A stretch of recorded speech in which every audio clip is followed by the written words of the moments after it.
Welcome to SS news. నేను మీ Sirisha.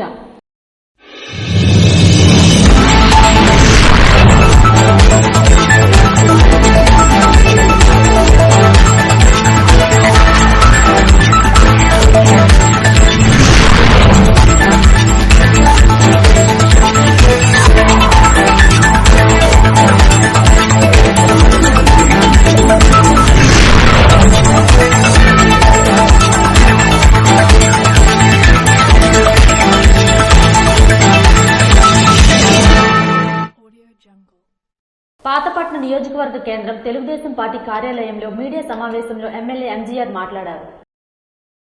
AP brand image ను పెంచడం, రాష్ట్రానికి భారీగా పెట్టుబడులు తీసుకురావడం కోసం నెట్వర్క్ ను ఏర్పాటు చేసుకోవడమే లక్ష్యంగా సాగిన ముఖ్యమంత్రి నారా చంద్రబాబు నాయుడు 4 రోజుల దావోస్ పర్యటన విజయవంతంగా ముగిసింది.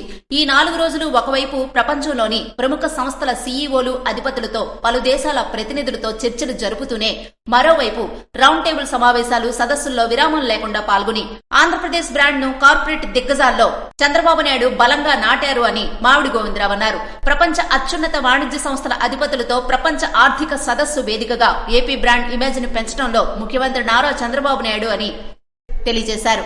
ఈ రోజు 20 లక్షల ఉద్యోగాల కల్పన కోసం రాత్రాపకులు కష్టపడి దావోసులో -60 డిగ్రీల్లో చంద్రబాబు నాయుడు గారు గానేమి, లోకేష్ గారు ఏమని ఈ 20 లక్షల ఉద్యోగాల కల్పన ఒకటి, పెట్టుబడులు ఒకటి అని చెప్పి వాళ్ళు కష్టపడిన చూస్తే చాలా ఆశ్చర్యంగా ఉంది.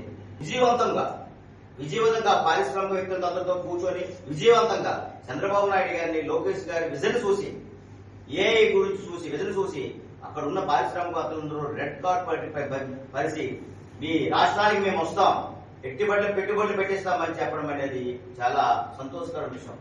ఎలా ఆంధ్ర రాష్ట్రాన్ని అభివృద్ధి చేయాలి, ఎలా నిరుద్యోగ సమస్య నిర్మూలించాలి, ఇక్కడికి ఎలా పరిశ్రమలు తేవాలి, ఎలా తలసరి ఆదాయం పెంచాలి, ఒకటే ఆశయం. కానీ స్వార్థంతో అక్కడ ప్రయత్నం చేయలేదు.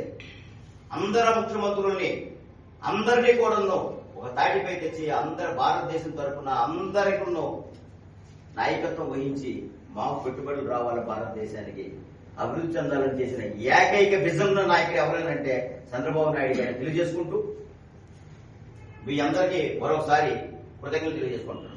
రాష్ట్రంలోనూ వనరులతో పాటు నైపుణ్యం కలిగిన మానవ వనరుల, పౌర సేవల్లో టెక్నాలజీ వినియోగం, ఈజ్ ఆఫ్ డూయింగ్ బిజినెస్ తదితర అంశాలను సీఎం బృందం కార్పొరేట్ దిగ్గజాల ముందుంచిందని తెలియజేశారు. ప్రపంచ దేశాల నుంచి దావోస్ కు ఇచ్చిన పెట్టుబడిదారులను ఆకట్టుకోవడంలో చంద్రబాబు సంపూర్ణంగా సఫలమయ్యారని ఎంజీఆర్ తెలిపారు. ప్రజలపై విద్యుత్ ఛార్జీల పెంపుదల రూపంలో అదనపు భారం మోపడం సరికాదని శ్రీకాకుళం ట్యాక్స్ పేయర్ అసోసియేషన్ అధ్యక్షులు తమ్మన భాస్కర్ అన్నారు. ఇప్పటికే పెరుగుతున్న ధరలు, తదితర సమస్యలతో ఇబ్బంది పడుతున్న ప్రజానీకంపై విద్యుత్ ఛార్జీల పెంపుదల రూపంలో అదనపు భారం మోపడం సరికాదని శ్రీకాకుళం ట్యాక్స్ పేయర్ అసోసియేషన్ అధ్యక్ష కార్యదర్శులు తమ్మన భాస్కర్, మణికొండ ఆదినారాయణమూర్తి తెలియజేశారు. విద్యుత్పై భారాలు వ్యతిరేకిస్తూ వినియోగదారుల నుండి సేకరించిన సంతకాలు, పేపర్లు కలెక్టర్ కి ఈ సందర్భంగా వాళ్ళు అందించారు. గతంలో 2004 నుండి వాడిన విద్యుత్ కోసం కట్టిన బిల్లులు మొత్తం సరిపోలేదంటూ అదనంగా సర్దుబాటు ఛార్జీల రూపంలో మరలా కట్టాలంటూ భారం వేయడం సరికాదని అన్నారు. దీంతో పాటు వినియోగదారులకు స్మార్ట్ మీటర్లు అమర్చి వాటి ఖరీదు కోసం వారి నుండి వేలాది రూపాయలు వసూలు చేయడం మరో భారం. దీనికి కొనసాగింపుగా ప్రీపెయిడ్ విధానానికి మారి ముందుగానే డబ్బులు చెల్లించి కరెంటు వాడుకోవాలి. విద్యుత్ కనెక్షన్ ఇచ్చే ప్రారంభంలోనే వినియోగదారుల నుండి వసూలు చేసిన వేలాది రూపాయలు డిపాజిట్ రూపంలో సంస్థ వద్ద ఉన్నది. అంటే ప్రీపెయిడ్ విధానం ఇప్పటికే అమల్లో ఉన్నట్లుగా అర్థం. మరలా కట్టమనడం అర్ధరహితమని అన్నారు. ప్రతిపక్షంలో ఉన్నప్పుడు స్మార్ట్ మీటర్లను వ్యతిరేకించిన నేటి పాలక పార్టీ స్మార్ట్ మీటర్ బిగింపుకు ఆదేశాలు ఇవ్వడం సరికాదన్నారు. ఆమ్దలవలస మండలం బొబ్బిలిపేట గ్రామంలో వైసీపీ నాయకుడు దారుణ హత్య. ఆమ్దలవలస మండలం బొబ్బిలిపేట గ్రామానికి చెందిన వైసీపీ నాయకుడు అయినటువంటి గురుగుబిల్లి చంద్రయ్య దారుణ హత్యకు గురయ్యారు. వివరాల్లోకి వెళితే జి చంద్రయ్య తన కుమార్తెలను కాలేజీ నుండి తీసుకురావడానికి సుమారు సాయంకాలం 6 గంటల సమయంలో వస్తుండగా పాలకొండ రోడ్డు నుండి బొబ్బిలిపేట వెళ్లే రోడ్డులో దుండగులు మాటు వేసి ఆయనపై దాడికి యత్నించి స్కూటీపై వస్తున్న చంద్రయ్యను అడ్డగించి అతన్ని బలవంతంగా లాక్కుని పక్కనే ఉన్న పొదల్లోకి తీసుకువెళ్లి విచక్షణారహితంగా కొట్టి చంపినట్లుగా పోలీసులు వెల్లడించారు. అయితే అది అధికార పార్టీ వాళ్ల దురాగతమే అని కొందరు అభిప్రాయపడుతున్నారు. పోలీసులు కేసు నమోదు చేసి దర్యాప్తు చేశారు. గణతంత్ర దినోత్సవం సందర్భంగా టీడీపీ క్యాంపు కార్యాలయంలో జాతీయ జెండా ఆవిష్కరణ చేసిన ఎమ్మెల్యే ఎంజీఆర్.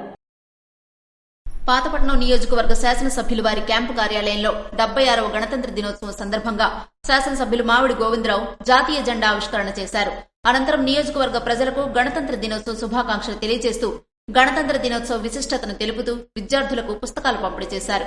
కార్యక్రమంలో ఎన్డీఏ కూటమి నాయకులు, కార్యకర్తలు తదితరులు పాల్గొన్నారు. రణస్థలం మండలం కోస్టా గ్రామ పరిధిలో ప్రతిష్ఠా మహోత్సవ కార్యక్రమం నిర్వహించనున్నారు. శ్రీకాకుళం జిల్లా రణస్థలం మండలం కోస్టా గ్రామ పరిధిలో ఫిబ్రవరి 3వ తేదీ నుండి 7వ తేదీ వరకు శ్రీకృష్ణ చైతన్య మఠం ఆశ్రమం నందు అత్యంత వైభవంగా ప్రతిష్ఠా మహోత్సవ కార్యక్రమాలు నిర్వహించబడునని శ్రీ త్రిదండి స్వామి కేశవ గోస్వామి మహారాజ్ సోమవారం ఆలయ ప్రాంగణంలో ఏర్పాటు చేసినటువంటి విలేకరుల సమావేశంలో తెలిపారు.